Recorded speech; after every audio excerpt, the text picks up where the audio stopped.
Welcome back to my channel Camp Bossdar. Please subscribe, like and share, hit notification bell for my new video updates. Ang Philippine National ID o PhilSys ID, Philippine Identification System ID, ay isang government-issued ID na maaaring gamitin sa iba't ibang transaksyon, parehong pampubliko at pribado. Layunin nitong mapadali ang akses ng mga Pilipino sa mga serbisyo at gawing mas episyent ang pagkilala sa pagkakakilanlan ng bawat isa. Saan pwedeng gamitin ang National ID, PhilSys ID? Pagkuha ng serbisyo sa gobyerno. Pagkuha ng NBI clearance, police clearance, at iba pa. Pag-apply sa SSS, PhilHealth, Pag-ibig, GSIS. Pag-claim ng ayuda o benepisyo mula sa DSWD, DOL, at iba pa. Pagbubukas ng bank account. Tinatanggap ito ng karamihan sa mga bangko bilang valid ID.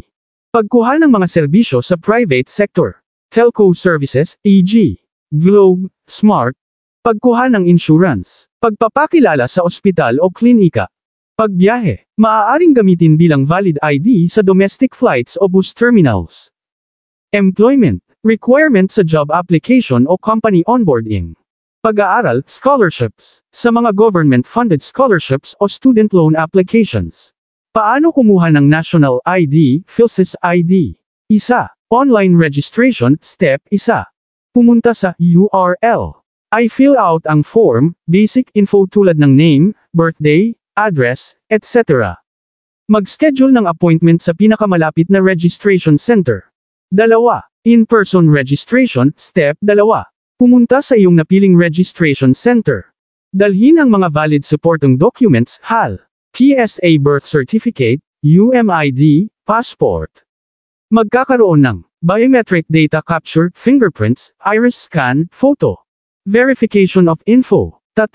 Issuance, Step 3. Hintayin ang delivery ng physical ID card filed sa iyong address. Libre ang unang issuance. Ano ang hitsura ng National ID? Ang ID ay may full name, date of birth, gender, address, photograph, QR code, PhilSys number, PSN, unique sa bawat individual. Mga dapat tanda. Libre ang pagkuha ng National ID, unang beses. Hindi ito pwedeng gamitin bilang travel document, i.e., hindi passport. Ang digital version, e-filed, ay pwede ring gamitin habang hinihintay ang physical ID. Kung gusto mo, pwede rin kitang gabayan sa pag-register o i-check natin kung may registration center malapit sa iyo. Sabihin mo lang ang iyong lokasyon at sana ay naibigan nyo ang aking video. Please subscribe, like and share, hit notification bell for my video update. Thank you.